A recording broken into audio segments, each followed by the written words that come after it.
Model for today is 22. Who's 22? Adrian. 27. Last one has to do it. 16. Who's 16? Zoe.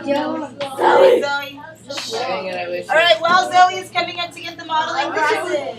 Lawrence is gonna get picked. Okay, Travis's name is written down. Lawrence. Thank you. Alright, so we're going to talk about distributions, and we're going to talk about the steps on what you're going to do to describe it. Okay? So, when describing distributions,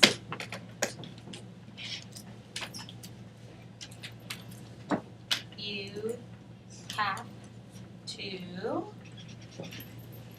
so that means when describing where all these numbers are on a graph, okay, first you have to, number one, collect some data.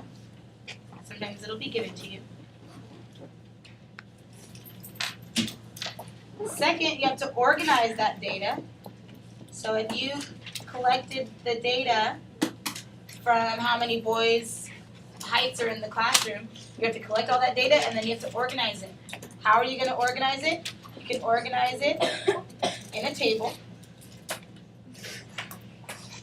So you organize it in a table first.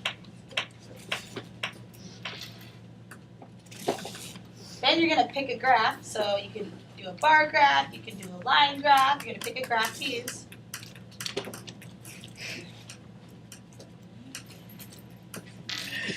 And then you're going to label your graph.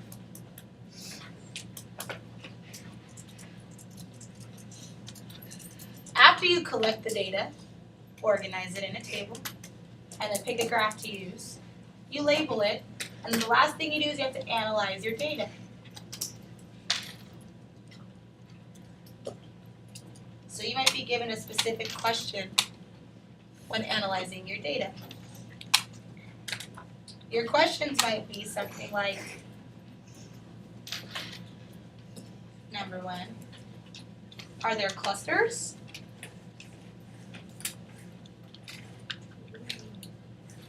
Are there clusters? Are there places where the numbers were really close together? Are there places where there are a lot of one answer? Number two, are there gaps? Are there gaps of space in between your data? Connor and Leo.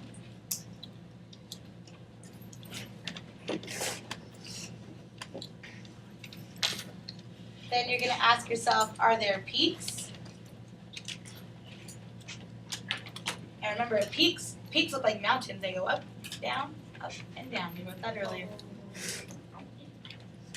And the last question, number 4, you can kind of see, is your graph symmetric?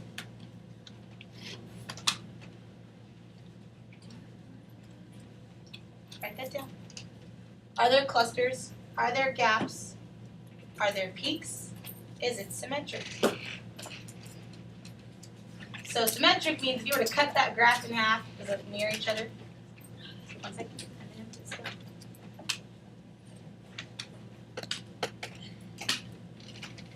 So again, a cluster might look like there are a lot of answers in one spot, right? There might be a lot of answers in one spot. So I'm going to give you an example. Okay. A gap might mean that there are gaps in the answers. So there might be a cluster here and a gap and then more answers here.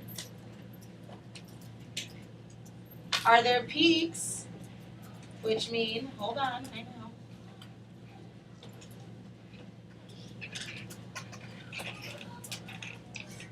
Peaks meaning does it go up and down and back up again, right? And if my graph is symmetric.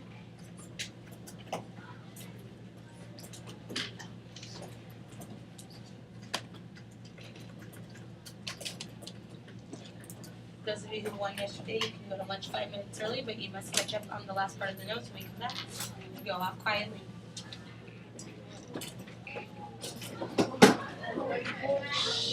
They won the game yesterday.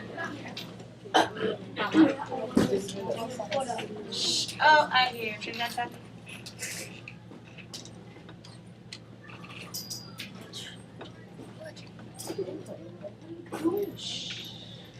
Okay, so now we're moving on to modeling. Raise your pencil if you've written all these down.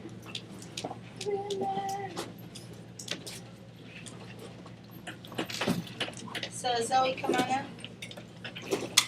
Give us a nice strut down the runway. On the count of three, everyone's gonna yell modeling. 1, 2, 3. Modeling. There she goes. Oh yeah, strike a pose. Yes, very nice. I know you're a dancer, so you have to strike that. Very good, Zoe. Give her a round of applause. Oh, and then I hear people talk to you. I don't know why I give you one direction and you have to do the opposite of what I asked. All right, so for modeling, we're going to be talking a little bit with each other. But remember, just answer the question I ask, nothing more. All right, so in modeling, the question is, ask 10 people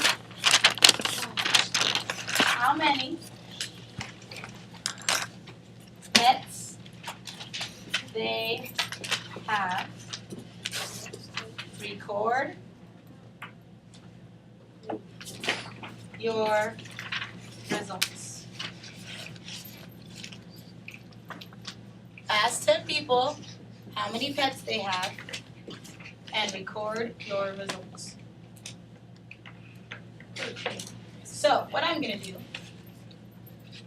is I'm going to make a table. I'm going to go from maybe 0 to 4 pets. So that's what I'm going to do. Let's write pet survey. That's what we're going to call it. Pet survey. And we're going to put the number of pets on one side. And I'm going to put frequency, which means how many people, on the other.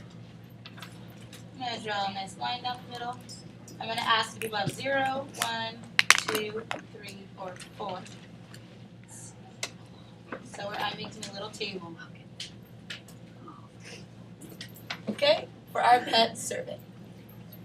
So, number 27. How many pets do you have? 1. He has 1, so I'm going to make a tally mark. 24. How many pets do you have? 0. Make a tally mark. You're doing it with me. 32. How many pets do you have? No? 31. 14. How many pets do you have? 12. Okay. That's a lot. It's not even on the graph. No, We'll just put a 12 there for Samantha. She's by herself. Whoa. Wow. That's pretty cool. 30. How many pets do you have? He's not here. 16. How many pets do you have? 29. Jeez. 12. 6. Jeez. 29. 29. 4. 4. 17. 1. 1, 2, 3, 4, 5, 6, 7. 3 more. 23. 1. 18. Could you pick one there? 6. Wow. 21. 2. 2. And lastly, 34. 4. 4. Minnesota. Awesome. Aisha, can you go ahead and pause that because we'll finish this up when we come back.